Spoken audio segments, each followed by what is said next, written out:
Bonjour mes chers élèves, j'espère que vous allez tous bien. Je suis très ravie de vous retrouver dans cette nouvelle vidéo qui fera l'objet de la lecture de l'unité 6, Manuel Coquelicot, niveau CE2.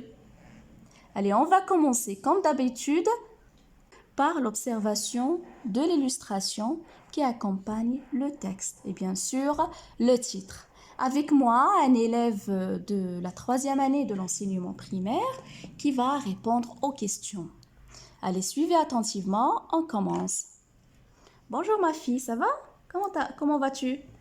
Très bien, merci. Allez, on commence. Qu'est-ce que tu peux me dire? Qu'est-ce que tu vois sur l'illustration? Je vois sur l'illustration des jouets. Quel type de jouets? Tu peux les nommer? Un cheval en bois, un vélo, des cailloux, un ballon, un soldat et l'amarelle. Oui. Et des enfants qui jouent. Oui. À quoi ils jouent à ton avis? Tu peux reconnaître quelques jeux? Ce garçon Oui. joue du cheval en bois. Oui. Ce garçon joue au vélo. Oui. Ce garçon-là joue à la roulade. Et ces deux enfants jouent la parcourir. Non, c'est plutôt la poursuite. La poursuite. Oui. Et qu'est-ce que tu vois encore? Je vois Pinocchio et son camarade. Oui. Et quoi d'autre? Il y a des ballons, tu les vois? Il y a de la décoration. Ces enfants-là, sont-ils contents ou bien tristes? Sont contents. Oui, ils s'amusent très bien à jouer, d'accord? Chacun joue à sa façon. Oui. Et tu peux me lire le titre? Au pays des jouets. Alors, dans ce texte, bien sûr, on va parler des jouets et des jeux. D'accord? Et avant de lire, quel est ton jeu préféré? Dis-moi pourquoi. Mon jeu préféré est la poursuite parce que Oui, j'aime courir. très bien. C'est un jeu qui est agréable, qui fait travailler les muscles. On s'amuse, on se défoule. C'est ça, ma fille? D'accord. Alors, on va lire le texte, d'accord? Une première fois, puis tu vas le relire, d'accord? Pour l'expliquer aux enfants. Au pays des jouets. Le lendemain, au lever du jour, Pinocchio et son camarade de classe arrivèrent sans encombre au pays des jouets. Ce pays ne ressemblait à aucun autre. Il n'y avait que des enfants. Les plus vieux avaient 14 ans, les plus jeunes à peine 8. Dans les rues, ce n'était que bonne humeur, tapage et cris à vous crever le tympan. Des bandes de gamins partout, jouant aux osselets, à la marelle, au ballon, faisant du vélo ou du cheval de bois, ayant organisé une partie de colin-maillard ou se courant après. Certains chantaient, d'autres faisaient des sauts périlleux ou s'amusaient à marcher sur les mains. Un général au casque fabriqué avec du feuillage passait en revue un escardon en papier mâché. On riait, on hurlait, on s'appelait, on battait des mains, on sifflait, on imitait le chant de la poule venant de pondre un œuf. Le boucan était tel qu'il aurait fallu se mettre du coton dans les oreilles pour ne pas devenir sourd. Sur chaque place, il y avait un spectacle sous tente qui attirait tout au long de la journée une foule d'enfants. C'est un texte extrait du roman Les aventures de Pinocchio. Nouvelle traduction de Claude Sartirano. C'est un roman écrit par Carlo Collodi. Tu vas relire, ma chère, le texte, d'accord? Et on va ensemble expliquer les mots qui semblent difficiles. Ne cache pas les lettres, d'accord?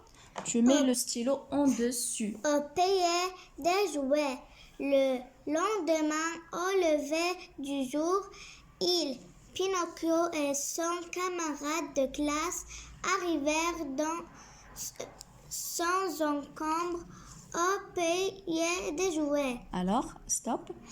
Alors, il qui est au début du texte, c'est qui? Ça remplace qui? Remplace Pinocchio et son camarade de classe. Alors, Pinocchio et son camarade de classe, ils arrivèrent où? Ils arrivèrent au pays des jouets. Voilà. Ils étaient en train de chercher un endroit qui s'appelle le pays des jouets et ils sont enfin arrivés là-bas. D'accord? Alors, le mot sans encombre ou bien l'expression sans encombre, il est expliqué dans le texte ou bien, voilà, à côté. Tu peux me lire la définition? Sans encombre, c'est sans difficulté. Voilà, ça veut dire que Pinocchio et son camarade de classe arrivèrent facilement au pays des jouets. Ils ne se sont pas égarés, d'accord? Ils n'ont pas perdu leur chemin. Allez, tu continues. Se payer. La phrase suivante. Ce pays ne ressemblait à aucun autre. Stop. Ce pays ne ressemblait à aucun autre. Tu peux me dire autrement cette phrase? Tu peux me l'expliquer? Ce pays. Ça veut dire quoi, se payer? Il remplace quel mot? Se payer. Remplace. Non. Ce pays ne ressemblait à aucun autre. De quel pays il parle? Le Maroc? Il parle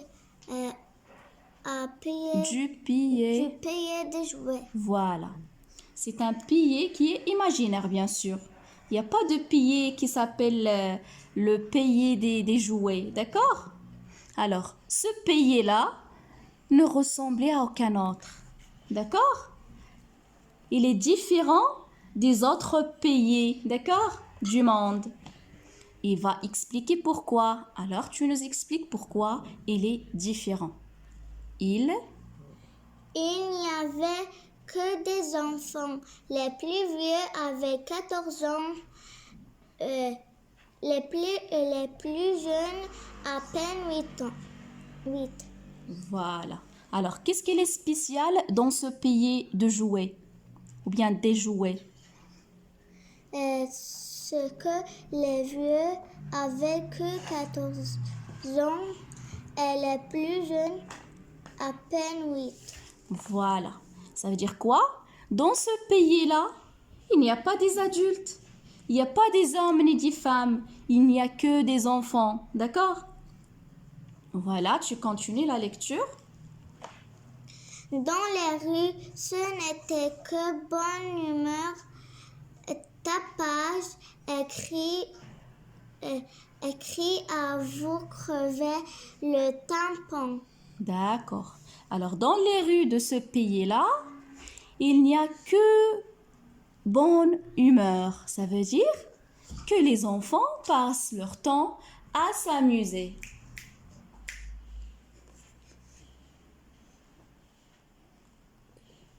Passent leur temps à s'amuser, d'accord? Il n'y a pas de travail, il n'y a pas d'école, il n'y a pas de choses qui sont sérieuses, d'accord? Que bonne humeur. Il n'y a que les tapages. Tapage, c'est taper des mains. Ou bien les cris, c'est le fait de crier. Et ça veut dire quoi l'expression « à vous crever le tympan » Tu peux me lire la définition? Ça veut dire qu'il fait mal aux oreilles.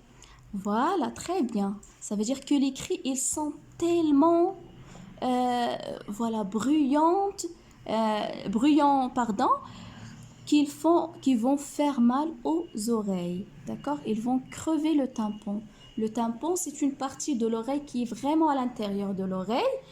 Voilà. Là, c'est une expression qui marque l'exagération pour dire que ces enfants-là font beaucoup de bruit. D'accord? Tu continues la lecture. Des bandes. Et des bandes de gamins partout jouant aux osselets, Oui. à la marelle, au ballon, faisant du vélo ou du cheval de bois. On dit plutôt ayant. Ayant organisé une partie de Colin Maillard ou se courant après. D'accord. Dans cette phrase-là, l'auteur cite les jeux auxquels ils jouent les enfants dans ce pays-là. D'accord? Quelqu'un joue aux osselets. Et ça veut dire quoi? Les osselets. Les osselets, ça veut dire un jeu qui consiste à lancer en l'air et à attraper sur le dos de la main Quoi? des objets en métal ou en plastique qui ont de petits os. Voilà. C'est un jeu qui consiste à lancer en l'air et attraper sur le dos de la main des objets en métal ou en plastique qui ont la forme de petits os. D'accord? Lorsque nous étions des enfants, on jouait à ce jeu-là avec des petites pierres. On les lance dans l'air pour les attraper encore une fois. D'accord? Et celui qui attrape les cailloux ou bien les pierres sans les faire tomber par terre, c'est le gagnant. Voilà, c'est un jeu d'autrefois. L'autre jeu, c'est à la marelle, c'est clair, au ballon, au vélo, au cheval de bois. Et puis, il y a les parties de Colin Maillard. Tu peux nous lire la définition de ce jeu? Un Colin Maillard. Montre avec le doigt ce que tu lis. Un Colin Maillard. On dit plutôt des Colin Maillard. C'est un nom pluriel. Maillard, c'est un jeu où l'un des joueurs, Oui.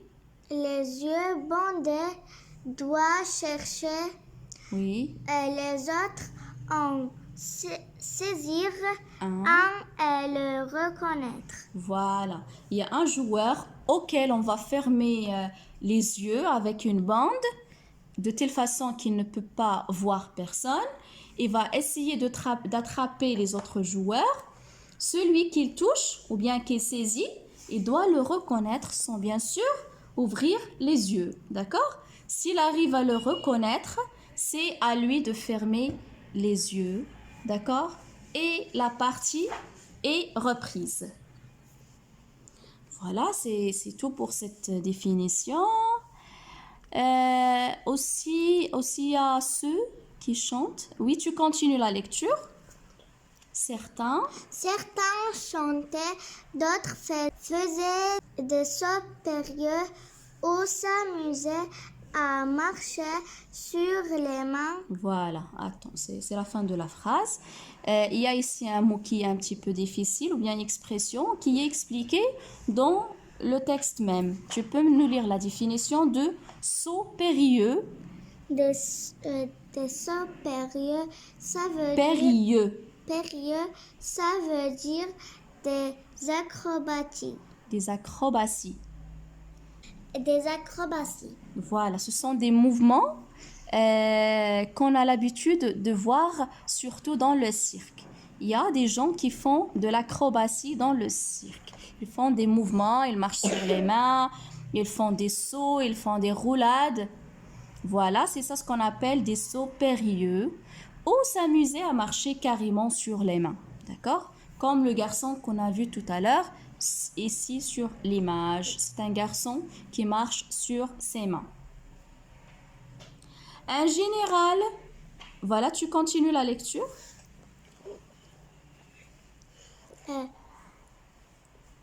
En général, au casque fabriqué avec du feuillage passé en revue un escardon en papier mâché. voilà. Alors, un des garçons qu'on appelle dans ce texte un général au casque fabriqué avec du feuillage, ça veut dire un garçon qui met sur sa tête un type de casque qui est fabriqué avec des feuilles, du papier, d'accord? Il fait, ou bien il expose, ou bien il montre aux autres enfants son groupe de soldats, ou bien l'escardon, d'accord? Qui est fabriqué en fait en papier mâché, d'accord? Et escardon, c'est quoi? Tu peux l'expliquer? Un escardon, c'est un groupe de soldats. Oui, voilà. Tu passes au paragraphe suivant. On riait. On riait, on hurlait, on s'appelait, on battait. On battait. On battait des mains, on sifflait, on imitait le chant de la poule venant de pondre un œuf. Voilà, stop. Ici, on énumère ou bien on cite les actions que les enfants font dans le pays des jouets. Qu'est-ce qu'ils faisaient les enfants? Ils riaient, ils hurlaient, ils s'appelaient, les uns appellent les autres. Ils battaient des mains, ils sifflaient, ils imitaient le chant de la poule venant de pondre un œuf. Tu peux m'imiter ce son-là? Tu connais comment il fait la poule lorsqu'il veut pondre les œufs? Voilà, c'est ce genre de voix, d'accord? C'est ce son-là, ou bien le chant de la poule qui vient de donner naissance à un œuf, d'accord? Ou bien pondre un œuf. Alors, ces enfants-là s'amusaient à fond. Tu continues la lecture.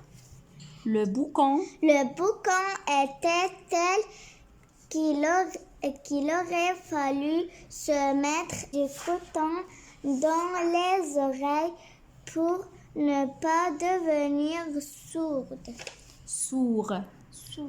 Ça, c'est masculin. Ça, c'est un adjectif. Sourd. Son féminin, c'est sourde. D'accord? Le D est muet. D'accord? Le boucan, c'est expliqué dans le texte. C'est quoi, ma chère? Le boucan, c'est beaucoup de bruit. Oui, c'est beaucoup de bruit. D'accord? Les enfants vraiment font beaucoup de bruit. Que si tu étais avec eux, tu aurais bien préféré mettre du coton dans les oreilles pour ne plus les entendre. D'accord? Sinon, tu vas devenir sourd à force du bruit qu'ils font. D'accord? Et ça veut dire quoi, sourd? Sourd, mes chers amis, c'est quoi? C'est de ne pas entendre. Oui, c'est quelqu'un qui ne peut pas entendre. C'est quelqu'un qui a perdu son oui. D'accord? Alors, tu continues la lecture sur chaque place. Sur chaque place, il y avait un spectacle sous tente qui attirait tout au long de la journée une foule d'enfants. Oui, en plus de tous ces jeux-là qui sont au pays des jouets, il y a aussi des tentes où il y avait des spectacles, où ils sont donnés des spectacles. Des tentes comme les cirques, par exemple. Dans les cirques, on donne des spectacles sous des tentes, d'accord? Ces spectacles-là attirent une partie ou bien un groupe d'enfants, d'accord? Alors, c'est tout pour ce texte. C'est un texte plein de mouvements, plein d'enthousiasme, plein d'amusement. Et c'est la vie au pays des jouets, un pays que tous les enfants aimeraient bien sûr visiter. On passe maintenant aux questions de compréhension et on commence par la première question. On va répondre oralement à ces questions-là et essayez, mes chers élèves, chez vous, d'écrire vos réponses et puis de comparer. Alors, écoutez attentivement. Où sont arrivés Pinocchio et son camarade?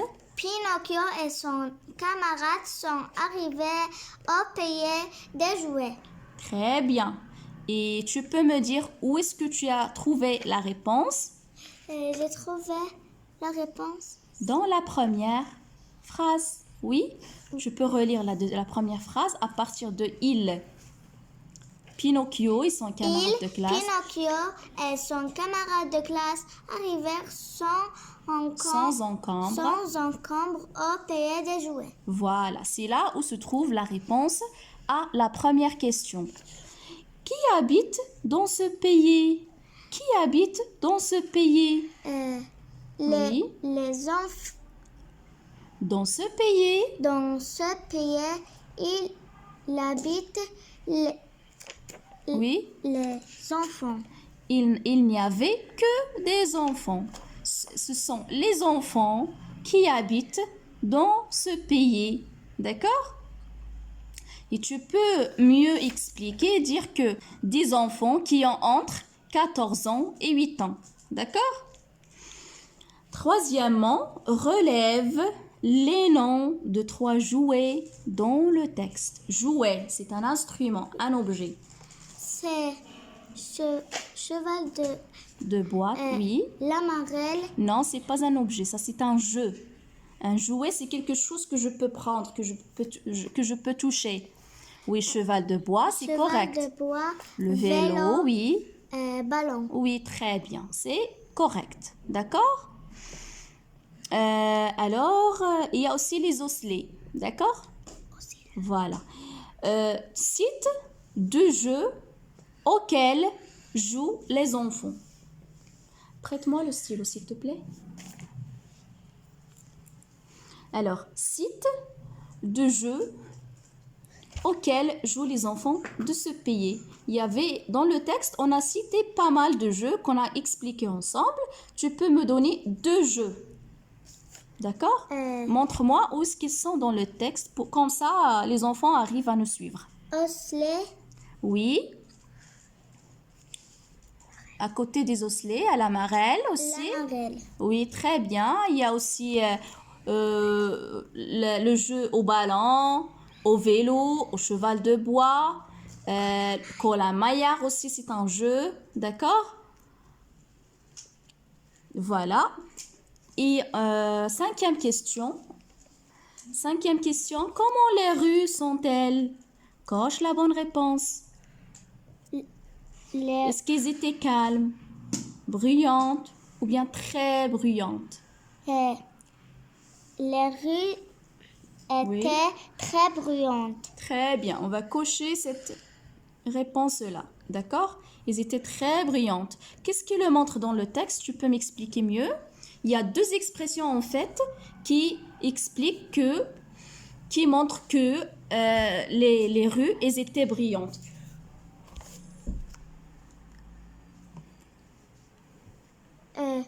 Dans les rues, ce n'était que bonne humeur, tapage et cri à vous crever le tampon. Oui, c'est très bien. Il y a aussi, lorsque l'auteur a dit... le boucan était tel qu'il aurait fallu se mettre du coton dans les oreilles. D'accord, pour ne pas devenir sourd. C'est très bien. La 16e question, numérote dans l'ordre du texte les bruits qui provoquent le boucan. Alors, avant de parler du boucan dans le texte, l'écrivain ou bien l'auteur, il a cité les actions. Alors ici, tu vas les numéroter. Tu lis tout d'abord qu'est-ce qui est écrit dans la question. Des battements. Des battements des mains, des chants, des hurlements, des sifflements, Oui. des rires, des appels. Ça, ce sont les noms des actions qui ont provoqué le grand bruit ou bien le boucan. D'accord? Tu peux les mettre en ordre. Les rires, c'est La première. les premières. Oui, c'est le premier bruit. Tu me montres dans le texte comment tu les ordonnes. En riait, ça veut dire les rires. D'accord? C'est le premier bruit. Et le deuxième, c'est quoi? C'est hurlements. Des hurlements. Qu'est-ce qu'on a dans le texte? On hurlait. Oui. Puis, troisièmement, Des appels. très bien. Qu'est-ce qu'on a dans le texte? Montre-le avec le doigt. On s'appelait. Oui, très bien. Ensuite, on battait des mains, c'est... Des battements des mains. Montre-le dans le texte. On battait des mains. Oui. Et enfin, ou bien... Et ensuite, qu'est-ce qu'il y a? On sifflait. On sifflait. Ça veut dire quoi? La cinquième. La cinquième, ça s'appelle comment? Des sifflements. Des sifflements. Et enfin? Des chants. Oui, on imitait On imitait le chant de la poule. Voilà, c'est très bien. Et on va les ordonner de cette façon. Alors, dans cet exercice ou bien dans cette question, vous devez seulement faire la correspondance entre le nom et son verbe. Et vous allez répondre facilement à cet exercice. D'accord? Et la dernière rubrique, c'est « Comment j'ai compris ?» Pour répondre à la question 5, rappelle-moi, c'est quoi la question 5? Comment les rues sont-elles? Voilà. Est-ce que tu as repris une partie du texte, ou bien tu as réuni des informations dans le texte, ou bien tu as utilisé des connaissances que tu avais? Tu peux répondre à cette question. J'ai Oui? utilisé. Non? Tu as utilisé des connaissances que tu avais? Non. Tu dois lire le texte pour pouvoir répondre à cette question, n'est-ce pas? J'ai repris une partie du texte. Oui, on peut dire que j'ai repris une partie du texte ou encore j'ai réuni des informations dans le texte, d'accord? Parce que dans ce texte, on a évoqué le bruit à plusieurs reprises, d'accord? Plusieurs fois dans le texte, on était en train d'expliquer comment ces enfants-là font beaucoup de bruit tout en s'amusant, en jouant ensemble. Voilà, notre vidéo touche à sa fin. J'espère que vous avez pu suivre avec nous jusqu'à la fin. Merci de votre attention. On vous retrouve, Inch'Allah, dans une autre vidéo. À très bientôt.